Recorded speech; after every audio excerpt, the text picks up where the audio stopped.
So last time we were getting ready to talk about branded distribution and warehouse operations. Does that sound correct? Yes. Okay, very good. So we've got some decisions we got to make.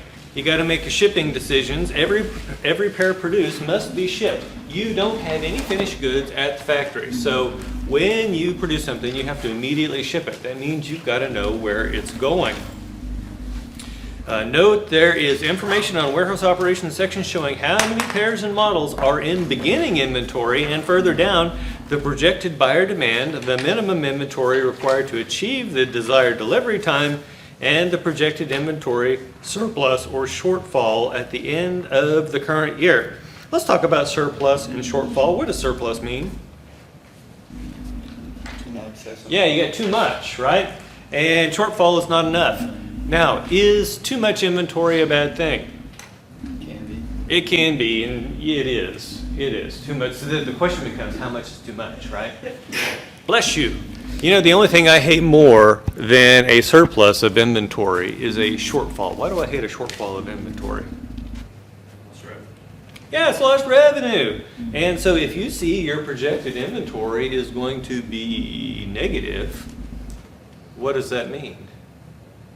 Your demand's higher than your or what you have, you can change the amount you produce, right? So you need to produce more and ship it to that region. So an inventory shortfall is not a good thing to have. So quick story here. When I was in high school, I worked in a grocery store, and I got there at 6 in the morning, and I would get the bread and bring it in and then put it on the shelves. And at the same time that I was bringing in the bread, the guy that put the newspapers in the machine, you guys have seen these newspaper machines where you put in a quarter and it opens the door, right? He'd be putting those newspapers in the machine, and I would say, hey, looks like you had a good day yesterday. There weren't any papers left in the box. And he says, that's not what I want to see when I show up. I said, what do you mean? He says, I want to see precisely one newspaper in the box when I show up. And I said, why? Anybody know why?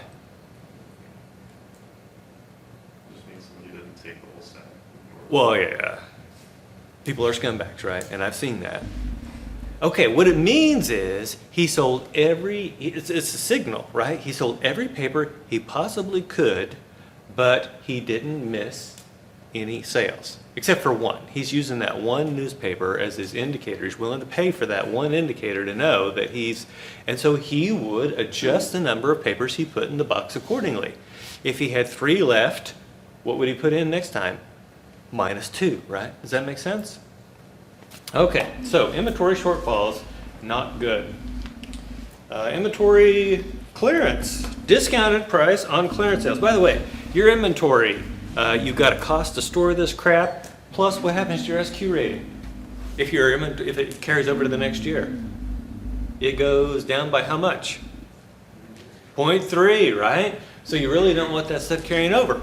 And so you've got choices. You can either pay to hold on to that stuff or clear it out at a discount. Which sounds better to you? Just clear. Yeah, a lot of people say clear, and there is something to be said for that. Here's what I'm going to tell you. If you clear something out at a discount, what does it do to your profit margin? Yeah, lowers it. So, but there are things to be said for doing it. First of all, you're getting that inventory out of there, so you're not going to suffer the SQ star decline. Also, you are then able to run your factories at a higher volume and it spreads your fixed costs over more units. And so that's a good thing. Now, here's the deal. When you find yourself with too much inventory, if I were you, what I would do is A, figure out what went wrong. Was my price too high? Was my SQ too low? What was it that led to me producing more shoes than people wanted to buy? Figure it out, solve the problem, and then clear out the excess inventory.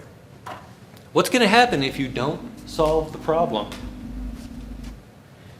Mr. Stoner, it looks like you know. It becomes a bigger problem down the road. Yeah. So it happens this time. You're like, oh crap, And so you clear it out and you're like, whew, it's all cool now. And then what happens the very next year? Same thing. And so you clear it out, and then, do you see how this works? So, the excess inventory is a signal of a problem. You need to fix the problem and then clear out that excess inventory. So figure out where your problem is. Okay, let's see, next page. It's usually more profitable for your company to sell the leftover pairs at regular retail. This is about a third of the way down the page. It's usually more profitable for your company to sell the leftover pairs at regular retail wholesale prices in the current year, unless the surplus inventory is too large to make this likely. So when you do a clearance, should you clear out all the excess at a discount? No. But it's really for handling those big times when you've just got a huge leftover inventory. Don't go overboard on inventory clearance and reduce the projected inventory surplus to near zero. And this comes back to the idea of having the extra newspaper. Without a surplus to fill any orders above the projected sales volume, sales could be lost, and buyers may take their business to rival footwear companies. Not only will you not get to sell these people a pair of shoes, what's going to happen? Yeah. Okay, understanding the required minimum inventory amounts, your company is required to keep a certain number of pairs in inventory in each regional warehouse to ensure having sufficient models and sizes on hand to fill online orders and deliver retailer orders within your selected delivery time. And we've mentioned before, the shorter that delivery time, the higher your inventory has to be. I'm going to come up here and wiggle them out so it doesn't go to sleep on me. Okay, there we go. I need to invent an automatic mouse wiggler. Let's see, correcting a projected inventory shortfall. If you have a projected inventory shortfall, that represents potential lost sales. So what should you do? You can ship additional pairs to the regions where the shortfalls exist, or reduce the size of any inventory clearances, or reducing your marketing efforts in the region. I've seen this before, where people maxed out their capacity in a region and they didn't want to build anymore. But there was still far more demand for their shoes than they could produce. So what did they do? Dial back their marketing efforts. Does that make sense? The relevance of exchange rate cost adjustments. The exchange rate cost adjustments on incoming shipments shown at the bottom merit your attention. So we've talked about this before, where if we make it in one region and ship it to another, you're going to have this exchange rate deal. Sometimes it can work against you, sometimes it can work in your favor. You can actually rejigger where you are producing shoes and where you're shipping them to and impact your profits pretty dramatically. I've had teams tell me that they've won based on these decisions. Distribution and warehouse expenses. Freight costs for incoming pairs of newly produced footwear in the same country run $1 per pair. If you're running it to a different region, it's $2 per pair. And then you got the inventory cost of unsold, 50% per pair on the required inventory and $1 per pair on unsold pairs in the prior year. So in other words, every pair is going to get 50 cents a pair, and the ones that you carry over are $1 per pair. Boxing and shipping fees for orders sent to footwear retailers. Look at this. It's $4 per pair for the first 1 million pairs shipped out annually, $3 for the next 2 million, and $2 in excess of 3 million. You are spreading your fixed costs out further. You're able to buy your packaging materials in higher volumes so that you get lower costs. That all makes perfect sense. Annual leasing and maintenance fees of $1 million per warehouse. However, when warehouse volume is less than 200,000 pairs annually, leasing fees are 5 times the annual number of pairs available for sale. Should the company abandon selling footwear in a geographic region, leasing and maintenance and that cost fall to 0. Any questions before we move on to internet marketing? 3 decisions in each region are required to complete your competitive effort to market branded pairs to online buyers, the retail price at which you wish to sell to online buyers, the expenditures for search engine advertising, and whether online buyers will pay shipping of $12.50 per pair or get free shipping. Is free shipping really free? No, someone's going to pay for it. Retail price, search engine advertising, and free shipping decision entries will instantly produce updated projections of the total branded production needed in a year. Is that known with certainty, or is it just a swag? What's the word projection mean to you? Swag. Yeah, it's just a swag, right? The new production is likely to require revisions in the number of branded pair, which will need to be produced in one or more facilities. Also, revised shipping entries on the branded distribution page. And so if you've already just been looking at what you're doing for retailers and you've kind of set things according to that, and now you're doing this internet thing, probably going to have to go back and you got to make all these things work, fit together. Do you think you need to produce the amount that's covered in your sales forecast? Yeah.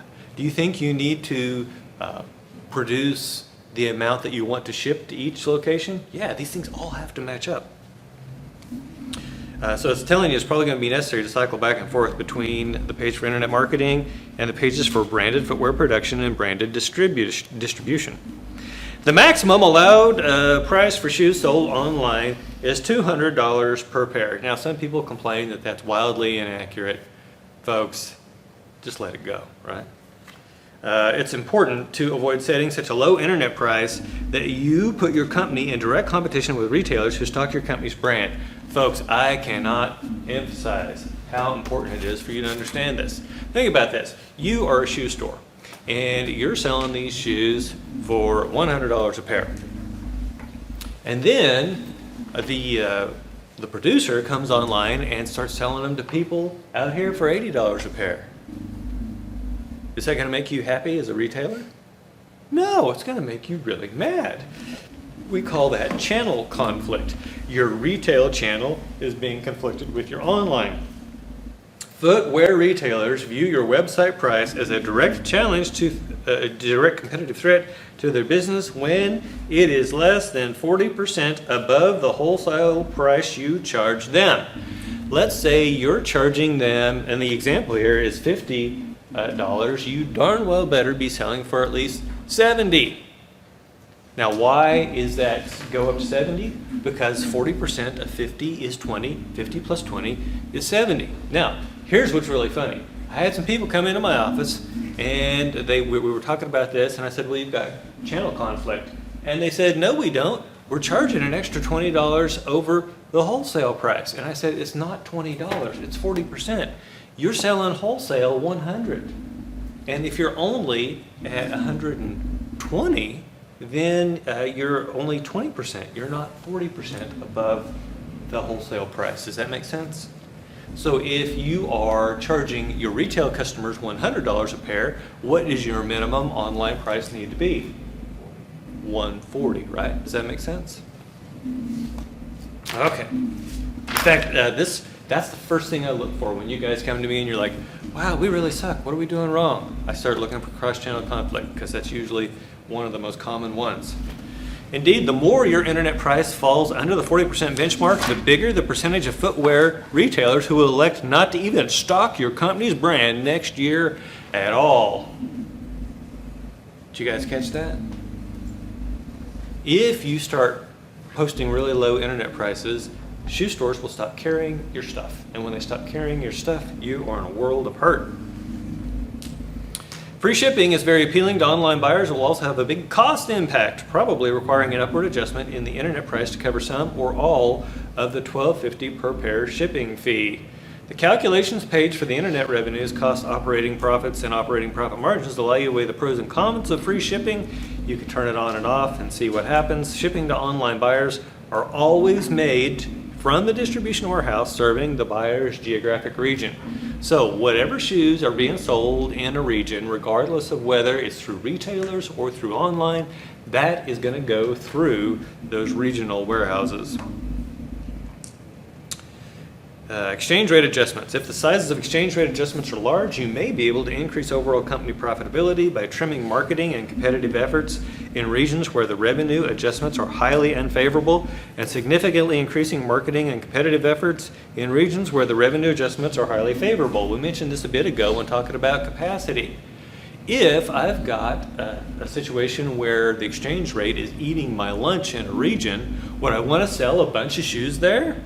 No, you could dial back your marketing efforts, save yourself some money, and live to fight another day. Any questions? Okay, now remember all these things are projections that you're seeing, and they're based on the competitive assumptions section at the bottom of the page. First time you visit this page, the entries in the section will show the prior year regional average retail price, expenditure for search engine advertising, and free shipping offers. But that is just what happened last year. Do you think your competitors are going to sit still? No. And so what you're going to try to do is guess what's going to happen in the overall industry, and you're going to make those adjustments in these competitive assumptions. Next page. Before you finalize your internet marketing decision, it makes sense to first enter updates of the industry averages for the three factors. Yes, you will likely be making estimates, approximations, swags, based on carefully reasoned assumptions. So that's what we're talking about here, making a swag, a scientific wild-ass guess. Poorly performing companies that were outcompeted last year in the internet segment have strong incentive to make changes aimed at increasing their competitiveness and profitability. If you're losing, does it make sense to keep doing the same thing? No. And as a competitor to these people, you should know these people are going to try to pull their socks up. Does that make sense? So it means if you've got some losers, and I'm not going to name names here, but I think we had one team that did significantly worse than the other teams. Do you think those people are just going to sit on their hands and not do anything for the next decision? No, they're going to make some changes. Okay, any questions before we move on to wholesale marketing? Wholesale marketing, as you experiment with different decision entries, keep in mind the following: how your company's wholesale price of branded footwear compares to the average in the region. By the way, it's by region. Is going to impact how much you sell. Lower wholesale prices tend to increase retail sales. Lower prices can narrow operating margins and lead to a decline in the operating profit for a region. So you got to be careful with those things. If your company's brand advertising exceeds the regional average, then you're going to have a competitive advantage. We talked about that. Spending an above average amount for retailer support compared to rivals is going to help you to sell more shoes, and it's going to have a positive effect on the number of shoe stores that are willing to carry your brand. By the way, what's retailer support? Can someone give me an example? Support the retailer on selling those shoes. Okay, and examples of hardcore, real tangible things. What? Like you mentioned when you go to the liquor store, like the nickel sugar signs and like the Bud Light signs. Yeah. Have you ever been to a shoe store and you see one of these little display things, and it's maybe got the shoe cut in half so you can see how? Yeah, that's retailer support. And so if you spend more than an average amount on that stuff, then you will do better. We talked about delivery times. 4-week delivery times are satisfactory. By the way, the letter grade C in theory is satisfactory. Are you guys settled? Are you pleased to get a C? No. Do you want to have satisfactory delivery times? I would want to go quicker than that if I were you. Then the mail-in rebates, as little as $3 per mail-in rebate to as much as $15 per pair. Now this is fun. Oh, by the way, the rebates have to be in round dollars. Do you think everybody manages to redeem these coupons? No. But we do know that people redeem bigger coupons more frequently. So if you look down at the table, you can see that the $3 rebate offer is only redeemed 15% of the time. And so it only costs you 45 cents per pair because there's only a 15% chance that you'll have to pay $3. That's an expected value. But if you go all the way down to the $15 rebate offer, 90% of people are willing to do that, and it costs you $13.50. Now, what do you think is more effective at getting people to buy shoes? A $15 rebate or a $3 rebate? Yeah, 15. So if 15 costs you more, but it gets you more. But there's some optimal point in there, right? And so what you need to do is figure out what that optimal point is. There is nothing you can do to immediately secure additional retailers. So you can expect the brand build up retailers willing to handle your brand to occur over a period of several years. And what are the kinds of things we're doing to get retailers to want to carry our brands? Number one, retailer support. Number two, what is it, market share? SQ, I mean, there's all sorts of things you can do to get people to want to carry your shoes, and it's all spelled out right in this little book. Likewise, there's nothing you do to immediately change the celebrity appeal indices of your company's brand image rating, brand reputation. So you're going to have to, the celebrity appeal, we're going to get to the celebrities. They only come available, they're not like all available in the first year. And so you can't immediately just go out and hire every celebrity to plug your shoes. Also, we know that if you've got this corporate social responsibility thing going, that's built up over time as well. Next page. 7 competitive assumptions entries at the bottom of the page. First time you visit the page, they're going to be the prior year. We knew that. Let's see what we see anything great here. I think these things are very similar to some of the things we've talked about before, so we're going to skip on to something we have not discussed before, and that is private label operations.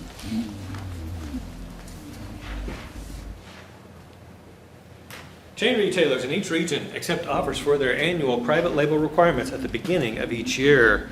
Contracts are awarded in time for contract winners to fulfill their production obligations, but not in time for the footwear makers to know whether their bids have been won prior to finalizing their decisions and strategy for the full year.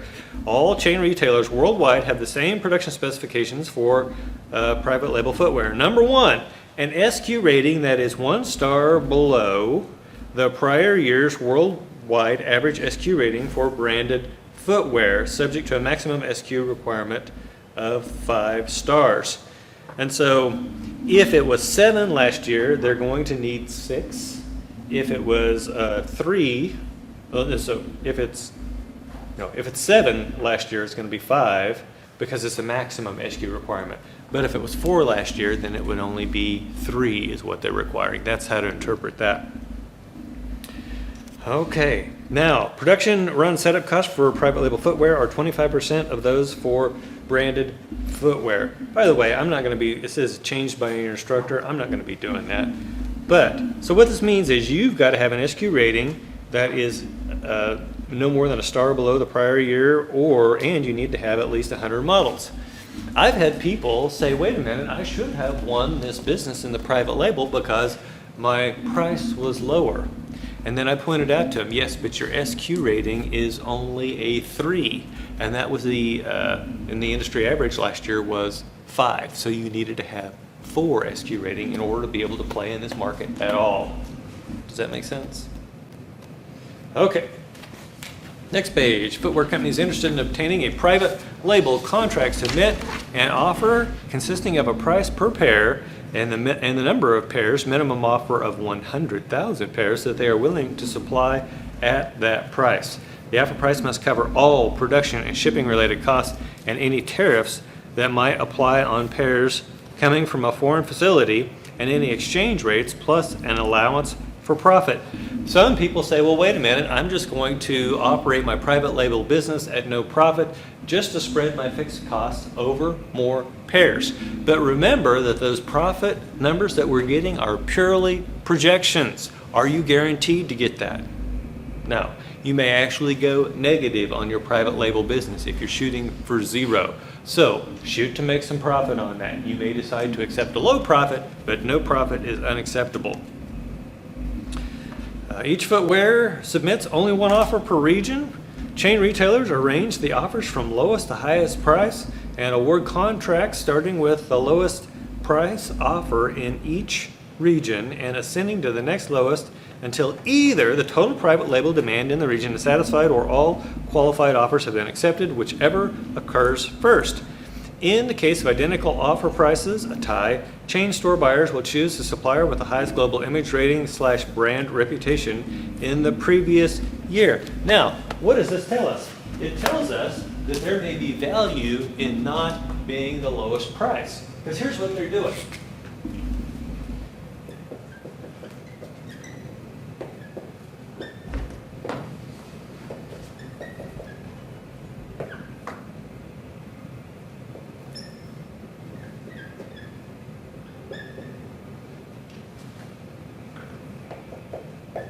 let's say that Team A says that they're willing to sell 200,000 shoes for $40 each. Team B is willing to do 400,000 at $42 each. And Team C says it's willing to do 400,000 at 46 each. Let's actually make that 600,000. Now, let's assume that the demand is 1 million pairs. So, how would these bids be awarded? Well, we know they're going to take this one, right? Because it's less than 1 million and it's the lowest price. So now we've got 200,000. After we've satisfied 200,000, how much is left? What's 1 million minus 200,000? 800,000. So we also know then that they're going to accept all of this one, right? Now check this out. These people are selling twice as many shoes at $2 extra a pair for the same contract. Does that make sense? Who made a better call here? Team A or Team B? Team B's obvious, right? Now, what if, so how many pairs? So we've got 200 plus 400. How many pairs are left? 400,000. And so here we've got Team C at 46 offering 600,000. Are they going to sell all 600,000? No. How many are they going to sell? Yeah, they're only going to get 400,000 worth of the business, but my gosh, look at this. They're getting an extra $6 on those 400,000 pairs. Who would I rather be in this whole scheme of things? I'd rather be Team C. Does that make sense? And so you may be thinking, we need to go as absolutely low as we possibly can on private label, and I would tell you that might not be the best move. Okay. A company may offer and sell up to 100% of total private label demand in a region unless offers from all of the companies in the region exceed the total demand. It's the practice of chain retailers to place market share limitations on the contracts awarded in a given region when there are offers to supply more than enough pairs to satisfy the demand in the region. So what does that mean? Let's say that these people actually came in and bid $40 for 1.2 million pairs. Would they get the entire million? No. The retailers are going to spread that love out. And the reason they do that is diversifying the supply chain. What did we learn during COVID about depending on China for everything that we buy? Was it a good idea? No. What are we doing now? Well, we're bringing some of that work back here. We're sending some of that work to Mexico, which is called friendshoring. And so bringing it back home is reshoring. Sending it to Mexico is friendshoring. Sending it to Vietnam, even though we fought a war with those people, is kind of friendshoring, right? Because they're friendlier with us than China is. And in fact, they're friendlier with us than they are with China. And so it makes sense. We are diversifying our supply chains. Does it cost us more to do so? Absolutely. China was the low-cost producer. But the next time that we have a pandemic, by the way, do you think you've seen the last pandemic in your lifetime? No. The next time we have a pandemic, we are going to be better off because we have diversified supply chains.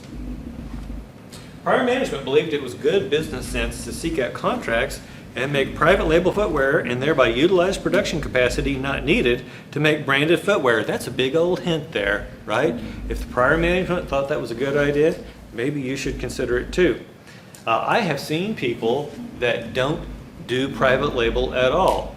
They don't do all that great, but it's really good for their competitors. If you know that nobody else is playing in private label, what can you do? $50 for 1 million pairs, right? And you'll get the business because you are the only one out there making that offer.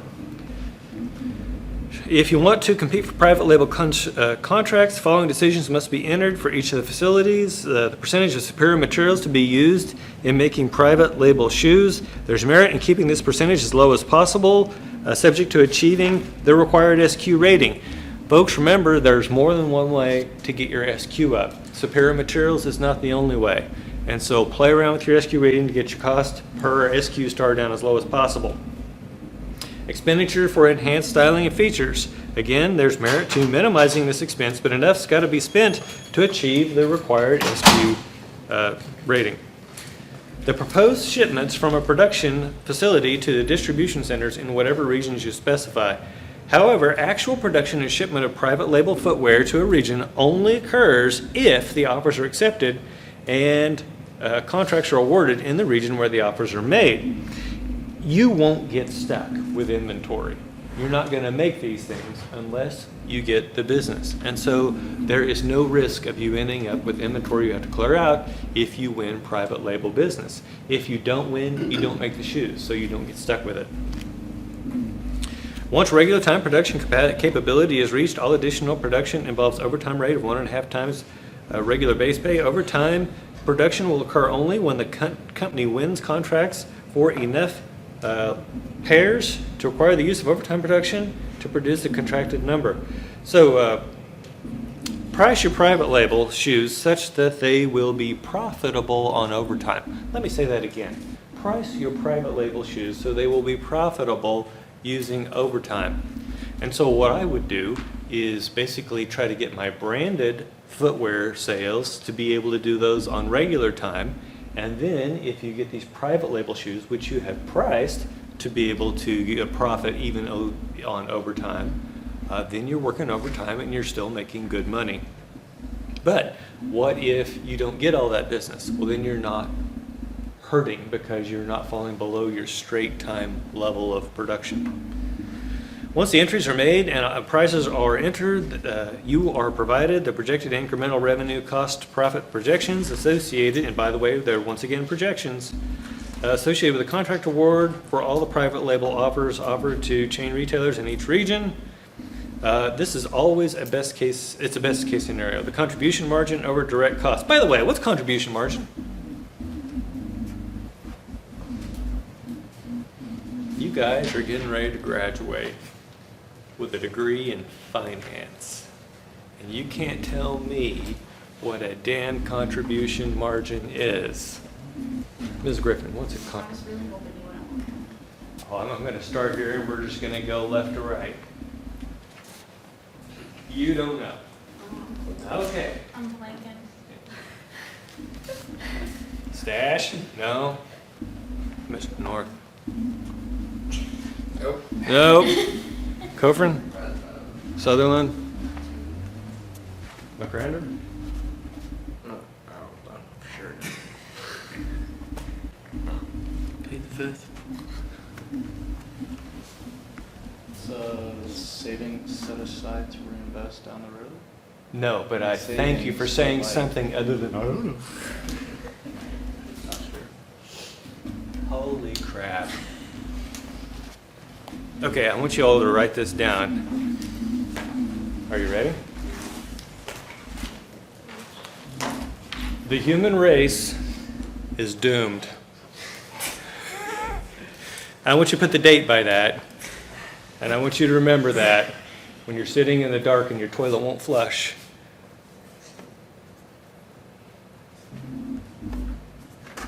What's the contribution? Would you like to know? Yeah, okay. If we take the price per unit and subtract the variable costs, what's left is our contribution margin. So if you take the price per unit and subtract the variable costs, what's left is contribution margin. And in the beginning, we're basically using that contribution margin to cover our fixed costs. But after we've covered our fixed costs, that contribution margin becomes pure profit. Isn't that cool? So, contribution margin.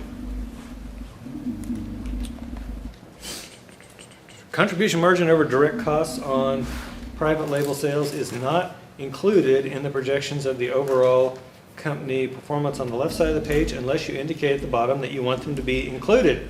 And so what you want to do is toggle back and forth as to whether you're including private label sales in your projections, and that can give you an idea of what private label can do for you. That's number one. And number two, more importantly, is can I survive if I don't get the private label business? By the way, engineers, accountants, finance people are all risk averse. Do you think we typically want to make sure that if the best case scenario doesn't work out, that we still can eat? Yeah, and I think you should too. Okay, important for the company's price offer to be considered by chain retailers in a given region, it must turn out to be at least $10 below the upcoming year average wholesale price for branded footwear in that region. What does that mean? Do you even know what the average is going to be for the next year? No, right? You just got to make a good swag at that.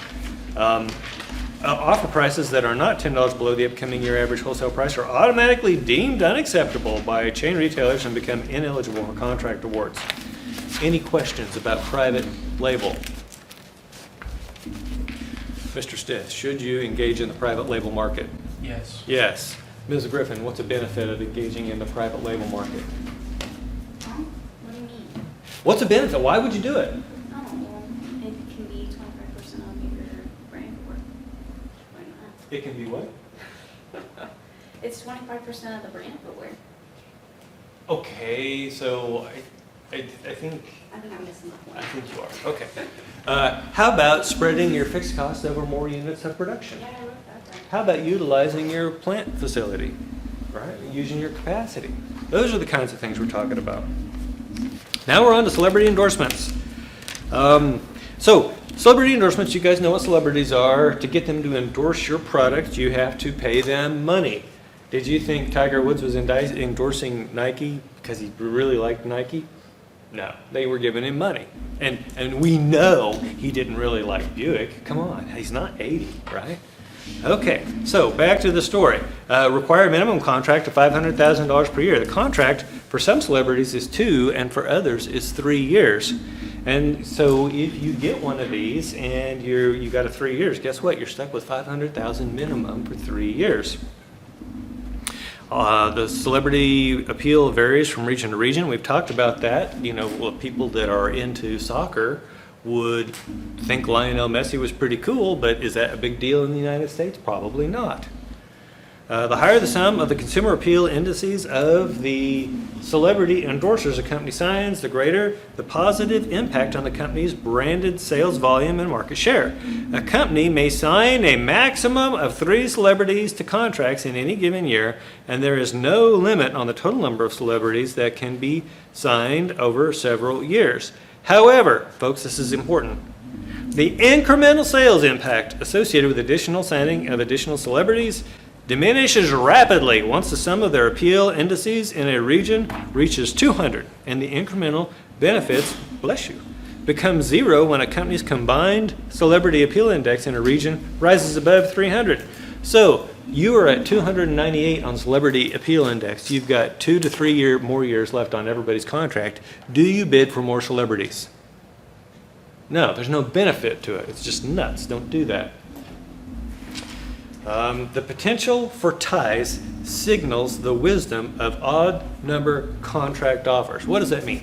So you guys know that the minimum is $500,000. And so what's going to happen? Some of you are going to go out there and bid $500,000 because you are from Southwest Missouri and you're genetically cheap like I am, right? You're going to bid $500,000. But what does that mean? Mr. Stith is sitting over here and he's like, wow, these schmucks are all going to bid $500,000, so I'm going to bid $500,000. Well, you have to do it like 501,000 or something like that. But yeah, exactly. He's got it, right? Okay, now Mr. Cochran says, well, wait a minute. I know that someone is going to bid 501, so what am I going to do? 502. And Mr. Sutherland says, I know someone's going to do 502, so what am I going to do? 503. Do you guys see how this works? Can I tell you what you should bid? No. Can I tell you 500,000 is probably not going to get you where you want to go? Yes. In making offers to several celebrities in the same year, you can prioritize your offers for different celebrities and put a cap on the combined annual cost of all winning contract offers. That's important, because what if you went out there and bid a bunch of money and you got them all? You could bankrupt yourself, right? So you don't want to do that. So you can put a cap on the combined cost, and you can prioritize. Now, how would you prioritize? Here's what I would do. Look at the regions where you're weak. Figure out which celebrities have the most appeal in those regions where you're weak, and prioritize getting those celebrities over other celebrities. That would be what I would do.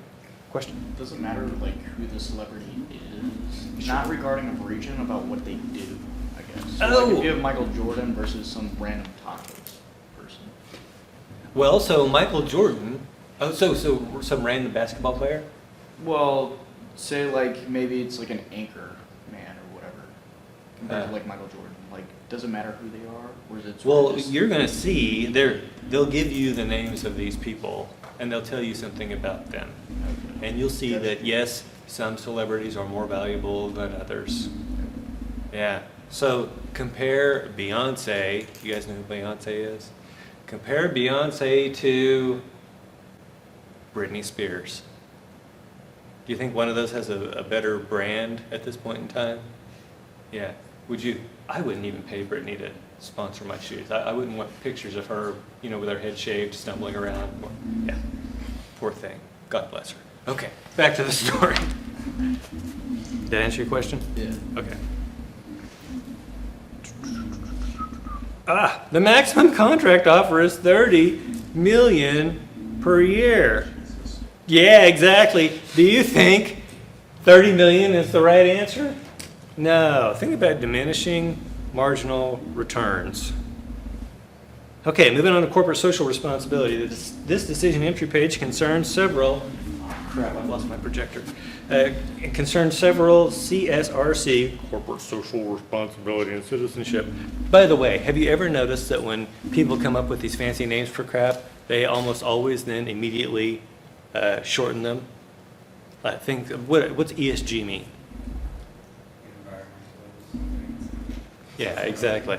Yeah, so environmental, social, governance, and then they immediately abbreviate that because nobody wants to say environmental, right? So this is exactly what's going on here.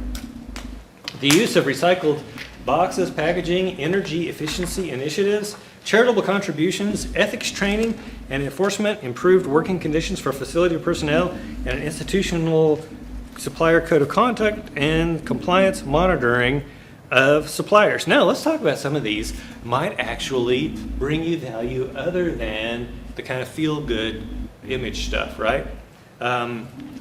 Recycled boxes and packaging, you may not realize it, but they're going to charge you more for that. They're going to charge you a premium. But what about energy efficiency initiatives? I love doing things that are good for the planet and the shareholders. Do you think energy efficiency initiatives might count? Yeah. Charitable contributions, is that one helping just the outside or both the shareholders and the outside world? Yeah, it's just the outside world other than this image thing. Ethics training. By the way, do you think ethics training works? No. You guys keep graduating from here and you keep going out and stealing from people. And what do? They say, well, you need to teach them ethics. I'm like, they were criminals when they came to me, right? Do you think I'm going to stand up here and say, but that's wrong? Well, I do say that, right? But does it change? Oh, anyway, sorry, I'm on a soapbox there. Ethics training and enforcement. Boy, do you think enforcement might actually have a benefit, though? Yeah. Improved working conditions for facility personnel. What do you think that could do for the shareholders? Decreases. If you're spending more money on the working. Okay, you spend, but there's an optimal here, right? So I've been touring some facilities around town that hire people. And I was out at the Underground touring the Kraft Macaroni and Cheese Warehouse. It's flipping huge. You guys, and there's only 14 to 17 days of inventory in it. But it's just huge. It just goes on and on and on. Anyway, so I was talking to the guy that works there, or the floor supervisor. I said, what's your starting pay? He said $18 an hour. $18 an hour, And as he pointed out, you've got year-round covered parking because you actually drive down into the underground to park your car. Plus, it's a constant 62 degrees Fahrenheit. And some of you are saying, well, maybe that's a little cold. And my answer to you is put on a freaking jacket, right? Now, then we went across town to a manufacturing facility. And we sat in their lovely conference room and we talked about things. And I said, what do you pay your people to start? And they said $15 an hour. And then we step out to the shop floor, and as soon as he opens the door, I feel a rush of hot, moist air. And I said, is your shop air conditioned? And he said, no. You're an 18-year-old straight out of high school. Where do you go? Springfield Underground. Even if Springfield Underground was only paying $15 an hour, I'd still go there, right? Do you like to sweat? I mean, some of you are freaks like that, but I'm not. Does that make sense? Okay, so it can impact you in a positive way, but once again, of course, it's an optimum.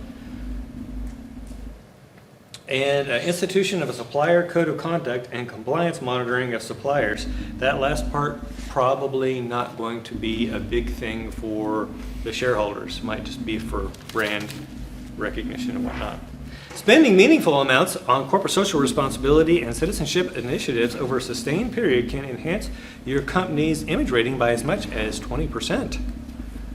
By the way, the image rating, the way we're keeping score in here, is image rating all that big of a deal? Not as much as it would be if we were, running this as a management simulation. They represent an ongoing effort of 4 to 5 years. Folks, if you're not committed to doing this, don't even start. Don't even start. Your company is in no way obligated to spend money on any of these options. All such expenditures are voluntary and taken at management's discretion. Your company can most definitely achieve a good image rating, brand reputation without undertaking any of the optional CSRC initiatives. Did you guys get that? Do you have to do CSRC in order to have a good image? No! What's the goal of financial management? Maximize shareholder wealth. So, how should that impact your decision here? I think you've got plenty of other decisions to make, plenty of other things to do. You could safely put this one on the we're not going to do anything with that and be just fine. Right? What was that? No. So now you're going to make me have to give the damn speech. Okay, so here's the deal, folks. What is, and you guys should have learned this in your B-Law class, what is the basement of ethics? What's the bottom that you can do, that you should do? Anything that's not legal. Yeah, anything that's not illegal. So you must obey the law. Are there things that are legal that you might think are not necessarily ethical? Yeah. Should you do those things? No. So, when I started out doing this, it was 2003, and I taught some students about how to launder money, just to show them how the bearer bond worked. And one of them raised their hand and says, should we do that? And I said, no, because it's wrong. And that was enough. 2 years later, I'm giving the same talk, maybe 3 years later, I'm giving the same talk, and someone raises their hand and says, should we do this? I said, no, because it's wrong. And they say, but is it illegal? And I said, yes, it's illegal. And that was enough. 5 years later, I'm giving this talk, and someone says, should we do this? And I said, no, because it's wrong. And they said, but is it illegal? And I said, yes. And I thought that would be enough, but it wasn't. And they said, what is the penalty if I get caught? And I told them. And then they said, what's my chances of getting caught? See, they were going to take a swag. They're going to do expected value. If it's a 10-year prison sentence and there's only a 15% chance of you getting there, that's really only a year and a half in prison expected value, right? Whew. And it was at that point that I invited my high school friend in to start coming in and giving talks to my classes. Something you need to know about my high school friend. He's smarter than I am by about 3 ACT points. He went to Mizzou and got a finance degree, and he became a stockbroker. And eventually he ran a Ponzi scheme. Smart kid. And a decent man, I would say. He's a decent man. But he got tempted, and he was weak. So then he went to prison, federal prison, for 7 years. When I bring him in to talk to students, suddenly there's no more discussion of whether or not it might be worth it to commit crimes. Because he tells about things like having to wear your boots to the shower so you can run in case there's a riot, and having to take the plastic chair from your cell with you to the shower to use as an instrument to hold off other inmates while you try to... Do I have to explain to you why that's important? That's why they make the chairs out of plastic in prison. Well, so they don't kill each other with them, but so they won't rust when they take them to the shower. Would you like to live like that? Oh, Mr. Stith, there you go. That's the right answer. No, it's not worth it. So if any of you ever decide that maybe a life of crime is worth it, by the way, he went to the most minimum security, club-fed kind of joint you could go to, and he still saw a transvestite stab a man with cancer with a turkey bone to death, right? I mean, you talk about seeing some weird, violent shit. This is club-fed. It's supposed to be the easiest prison out there. Do you understand my point now? Now, who was it that asked about ethics? That said, screw ethics? Mr. Stith? You kind of look like my friend that went to federal prison. I retract my statement. Oh, very good. He retracts his statement. Okay. How long was Ladies' prison, not any better. How long was he successful until he got shut down? Oh, he's asking how long... How much money did he, like, You know before what's he got interesting caught? is he only stole like $1 million or $2 million. He said, I could have done 100. I said, well, I guess you had some ethics left. He said, I never thought I'd get caught. And he said the reason he got caught was one of his clients was trying to help out her nephew who just got a job with Edward Jones, and she was just transferring some assets over so her nephew could have something to manage. And when they reached out, Edward Jones reached out to pull those assets from my buddy's account, it wasn't there. Which Edward Jones is a good company. They have a strong back office. They immediately reported it to the state attorney general. Then he gets a phone call. And then it just goes down the hill from there. He said when he was very relieved the day that they came and got him. When people get stressed, and he said he was working harder to cover up the scheme than he was at his regular job. He was making statements at his own house. I mean, he's had a graphic print shop basically going to produce these fake statements. His wife had no idea what was going on. He's in there printing out this stuff. This is work, right? Okay, so he put on like 200 pounds and he was smoking like 4 packs a day. And he said he was one donut away from a heart attack when they busted him. And he was relieved. And he's really healthy today. I still keep in touch with him. In fact, he's an electrician now. And every time I need electrical work, I call him up. He comes, he does a great job. Anybody here still considering becoming a criminal? Okay, good. Now we're on to the good stuff we want to talk about. Finance and cash flow. Finance and cash flow decision page involves 8 decision entries and provides projections of cash inflows and outlays in the current year, along with projections of other important year-end financial statistics. At the end of year 10, the company's total assets are financed with 39% debt and 61% equity. Folks, we are going to be talking in Unit 1 over capital structure, that there is an optimal capital structure for every industry. For instance, banks run on 90% debt, 10% equity. Electric utilities run on 50% debt, 50% equity. So for any given industry, there is an optimal amount. Do we know that amount with certainty? No. But what we can do is look at what is the average in the industry, and it gives us a pretty good guess. If I were to make a pretty good guess here about what's optimal, it would be Yeah, 61 equity, 39 debt. That's my best guess. Now, remember I told you at the presentation, I'm going to be asking you at least 2 questions. Number 1, what's the goal of financial management? And have you worked toward that? And number 2, what have you done with your capital structure? Did you maintain your target capital structure? And most of the time people do okay on number 1, but on that second question they go, because they've forgotten.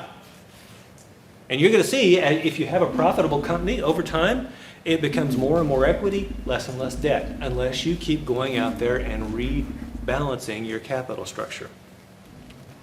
Interest rates. The interest rate on loans is tied to the company's credit rating and the going rates of interest in world financial markets. Longer-term loans are available at somewhat higher interest rates. A 5-year loan carries a 0.5% interest rate adder. A 10-year loan carries a 1% interest rate adder. And these adders apply to 5 and 10-year loans granted at all credit ratings. Now, here's what you need to know. That's called an upward sloping term structure, where short-term rates are shorter than long-term rates. Right now, we have an inverted term structure. This is not normal. This is because of the Federal Reserve fighting inflation. But eventually, it's going to get back to normal, and then this is going to make perfect sense to you. Now, think about this. If you're going to loan someone money for 5 years, you've got what we call liquidity risk. They don't have to pay you back for 5 years. And so in the meantime, what if you need that money? You can't get to it, right? And so you have to get paid more to tie your money up longer. Let's see. Company to be paid interest. So you got this checking account and you get interest on it if you've got any positive cash balance. Should you be really concerned about, we need to keep a lot of money in the checking account so we can earn that interest? No, you know it's got to be lower than what they're charging for loans, right? And so if you've got excess cash, you'd be better off to pay down a loan than to let it sit around your checking account. Let's talk about the wisdom of the checking account and having a cushion in there. If the company overdraws, this is something that people always miss, and they mention it during the presentations. If the company overdraws its checking account, the IBC will automatically issue a 1-year overdraft loan in an amount sufficient to bring the ending cash balance to 0. The interest rate charged on overdraft loans carries a 2% adder on the current interest rate on 1-year loans. The potential for overdrawing your checking account is signaled by a negative number on the line labeled projected cash balance at the end of the year, and the ending cash number in the performance projections box on the left of the page. However, a very small positive projected ending cash balance risks a cash shortfall resulting in an overdraft loan, since there's always uncertainty that sales volumes, revenues, and cash inflows may be lower than projected. So you should always hold some cash in your checking account. How much? You need to figure that out. Take a look at what it was when you took over the company and maybe consider that to be some sort of benchmark. The bigger your company gets, probably the bigger that needs to be, because the bigger your unexpected expenses are. My wife and I wanted to keep $100 in it. So every month we get paid, I pay all the bills, and then I sweep the rest into like money market, right? And I want to leave just $100. And my wife's like, no, maybe we should leave $500. And it turns out she's right. This time, luckily, I had storm damage, $1,700. Everybody wants a check. So luckily it had happened right before I'd done the sweep. But what if I hadn't had the check? What if I hadn't had the money in the account? I would be in a world of hurt. By the way, the game's not going to let you declare bankruptcy. What it does instead are these overdraft loans. And here's the most embarrassing thing that can happen to you during the game. And it's even worse than losing. And that is getting one of these overdraft loans and not even knowing it until you're putting together your presentation. And you're like, oh, damn, right? No, don't. So, how do you avoid that? Keep a cushion of cash in your checking account. Now, should you put a bunch in there? No, because it's not going to make returns like it would for you to invest in other things. Factors determining a company's credit rating. A company's credit rating is a function of three factors. Number one, the interest coverage ratio. That's the annual operating profit divided by annual interest expense. The debt to assets ratio, defined as total liabilities divided by total assets. And the default risk ratio, which is a cash flow from operations divided by the combined annual principal payments on all outstanding loans. A company's cash flow from operations is defined as net profit plus depreciation. Where are they adding back depreciation to net profit?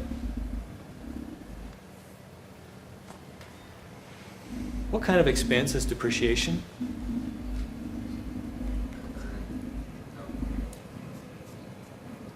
What kind of expense is depreciation? Oh man, you're just like throwing words out. But it is, correct. Accumulated, maybe the word you're looking. No. So, in this world, we have cash expenses that we have to pay money for, right? Like going out and buying inventory. Is depreciation a cash expense? No, it's a non-cash expense. It's a non-cash expense like deferred taxes. And so what do we always do with those non-cash expenses when we're looking at cash flows? We always add them back. Because you don't have to write a check for depreciation, do you? No. You had that huge cash flow out at the beginning when you bought that thing. And so that cash flow's already happened, right? So you add that back when you're looking at cash flows.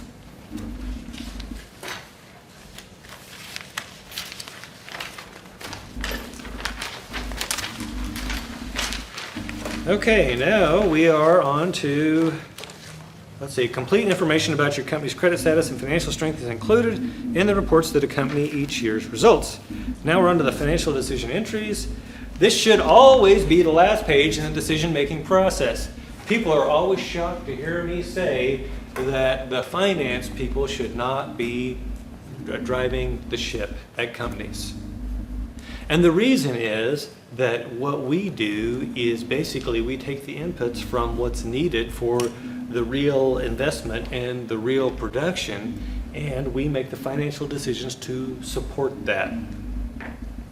So, we're going to go through, you've already got that kind of stuff. And so you've got these other things going on, and hopefully those things are going to bring in profit. That's going to be a source of outside cash, right? And if you've got outside cash coming in, do you need to borrow as much? Well, come on. You guys know this. So right now, you guys, probably some of you are borrowing money to go to school. If you were making $160,000 a year at your side job, would you need to borrow money to go to school? No. Okay, so bank loans. You're going to decide whether to borrow additional money to finance operations, and if so, whether the term of the loan should be 1 year, 5 years, 10 years, or some combination of these.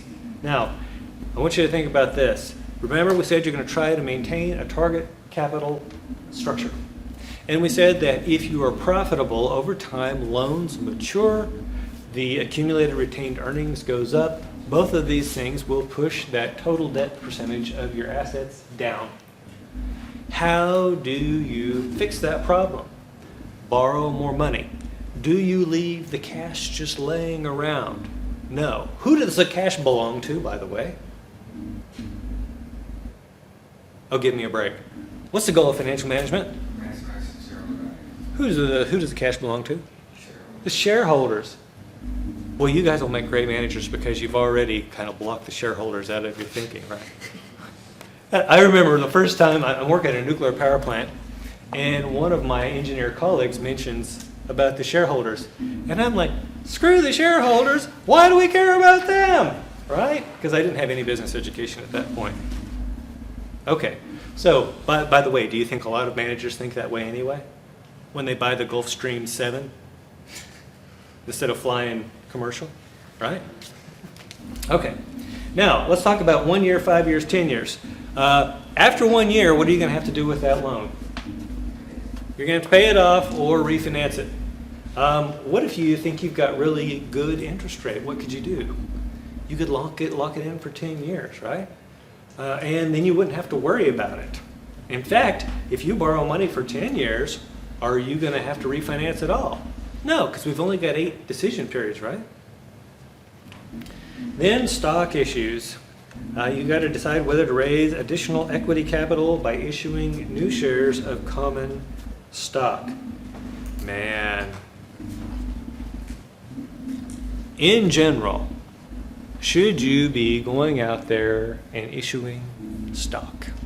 No. And here's why. First of all, it's going to hurt your earnings per share.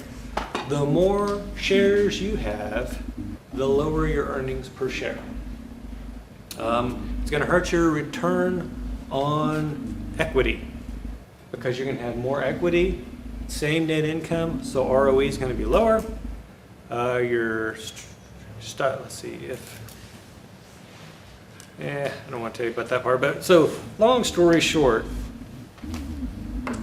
it should not be your first choice. And in fact, when we get to capital structure, we're going to talk about something called the pecking order. The pecking order says that I want to rely first on internal funds, and second on debt, and then third, I want to go for external equity. And there are many reasons why we want to do that. Now, when I say that you don't necessarily want to issue more shares, am I saying you don't want more equity? No, we want to build that equity internally. Does that make sense? We want to build that in equity internally and then take on enough debt to keep that capital structure where it needs to be, and then use that to make our investments. If you go out and I've seen students do this, they'll like go out and issue stock to pay off debt. Oh my goodness, don't do that. Early bank loan repayment, whether to pay off 1 or 2 of the outstanding 5 or 10-year loans early. Remember what we're talking about, target capital structure? If you go out there and pay off those bank loans early, what's that going to do to your capital structure? It's going the wrong way, right? So I grew up in a farming family. And the word debt was like a 4-letter word. I mean, it's actually a 4-letter word, but debt's bad. Now, why do you think debt was bad? Well, if you have a good season, you got a lot of money coming in, right? But what happens when you have a bad season? If you don't have any money to make the debt payments, you can go bankrupt if you have a bad crop, right? And so the lower the debt is, the less likely it is that a bad crop will throw you into bankruptcy. So it's this volatility of the incoming cash flows that makes farmers allergic to debt in the absence of crop insurance and things like that. Now, move forward to today. I am basically a government employee. I'm a full professor at a state university. My cash flows, unless I get hit by a bus, my cash flows are about as stable as anyone's could be. What does that mean about my ability to take on debt? Yeah, it's higher, right? I can afford to sit on more debt than a farmer ever could. Now, we're going to see that shoemakers, we know they're sitting on what, 39% debt? They must be comfortable with that. Should your goal be to eliminate all the debt? No. And this is interesting when I get Chinese students in my class. They usually want to drive debt to zero because even though the country's quite in debt now, the ethos, the tradition is always get rid of debt as soon as you possibly can. It's not always the answer. Dividends. What size annual dividend to pay shareholders? By the way, the company's currently paying $1, and our investors expect, number 1, to be paid a dividend, and number 2, for it to grow at a set rate, which we'll get to. Should you immediately come in and cut all dividends? No. I've seen people do it all the time. They're like, screw the shareholders, right? They cut the dividends. Is that good? No. Your stock price is going to suffer as a result. And so you want to keep in mind what is expected. Shareholders expect dividends, they expect them to grow. Do not cut the dividends or just leave them the same unless you find yourself in a huge cash crunch. A while back, Ford found itself in a world of hurt. General Electric too. They both cut their dividends or eliminated dividends in order to preserve cash to save the company. Is that good news? No, it's not good news in the short term. In the long term, it's good news because they're not going to let the company die, or at least that's the hope. No dividend can be paid in the event such payment results in a projected shareholder's equity falling below $150 million established by the company's board of directors and expected by the credit rating agencies. Higher dividends are welcomed by shareholders and have a positive effect on the company's stock price unless dividend payments exceed earnings per share and thus cannot be sustained at the current level. Did you guys get that? Don't pay out more in dividends than you're going to projecting to have in EPS. Then we get on to stock repurchases. By the way, 2 ways to send money back to the shareholders. 1 is dividends, 2 is stock repurchases. With it, repurchase some of the outstanding shares. Use the cash on hand to repurchase and retire outstanding shares has the advantage of increasing the earnings per share, increasing the return on equity, and the company's stock price. So here's what I would do if I were you. I would pay out enough dividends to meet the investor's expectation. I would pay out enough dividends to meet the investor's expectation, and then any money that I had over and above that was left over after making sure I've got plenty of cash in my checking account, then I would use that to do a stock repurchase. And this is what we see in the real world. Managers are not likely to raise the dividends when they have one good year, right? They want those dividends to be sustainable in a kind of a pattern like this. If you have one good year, you go ahead and you raise your dividend in your traditional annual amount, and then the extra money you do share repurchases. And what does that do for you next year? You've got fewer shares, so your EPS is higher, your return on equity is higher. And so I would, if I were you, I would use a combination of those methods to send money back to the shareholders. The company may not repurchase any shares if the stock price at the end of the prior year is lower than $15 per share. And once again, repurchases just have the opposite impact of share issues. 3-year strategic plan. Folks, I'm not going to make you do that. Are you happy? Yeah. Okay, so special note on decision-making procedures. The last set of decision entries saved to the BSG servers at the time of your decision round deadline are the ones that are used to generate the results for the year.